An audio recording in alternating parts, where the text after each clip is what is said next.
നേതാക്കളുടെ ഉന്തും തള്ളും കസേരകളെയും ഒഴിവാക്കാൻ പുതിയ മാർഗം കണ്ടെത്തി കോൺഗ്രസ്.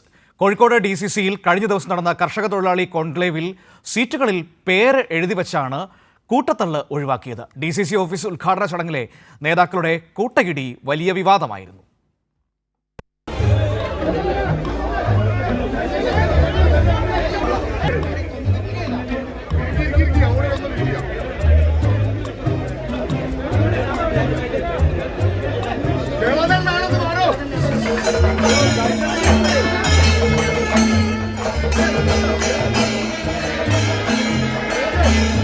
ഈ മാസം 12-ന് നടന്ന കോഴിക്കോട് DCC ഓഫീസിന്റെ ഉദ്ഘാടനമാണിത്. നാടമുറിക്കുന്നതിന് മുൻനിരയിൽ നിൽക്കാനായിരുന്നു പ്രധാന നേതാക്കളുടെ ഉന്തും തള്ളും. വ്യാപക വിമർശനമാണ് ഇതിനെതിരെ ഉയർന്നത്. സമൂഹ മാധ്യമങ്ങളിൽ ട്രോളായി. ഇതിനു പിന്നാലെയാണ് പാർട്ടി പരിപാടികളിൽ പെരുമാറ്റച്ചട്ടം കൊണ്ടുവരാൻ KPCC നിർബന്ധിതമായത്.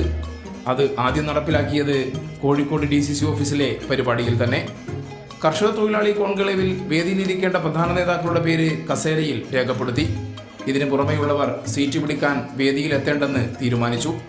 പരിപാടിക്ക് പേര് രേഖപ്പെടുത്തിയവർ മാത്രം വേദിയിലെത്തി. മറ്റുള്ള നേതാക്കൾ തിക്കും തിരക്കും കൂട്ടാതെ സദസ്സിലും. തെലങ്കാന ഉപമുഖ്യമന്ത്രി മല്ലു ഭട്ടി വിക്രമാർഗ, കേരളത്തിന്റെ ചുമതലയുള്ള AICC general secretary Deepa Das Munshi തുടങ്ങിയ നേതാക്കളാണ് പരിപാടിയിൽ പങ്കെടുത്തത്. കൈരളി ന്യൂസ്, കോഴിക്കോട്.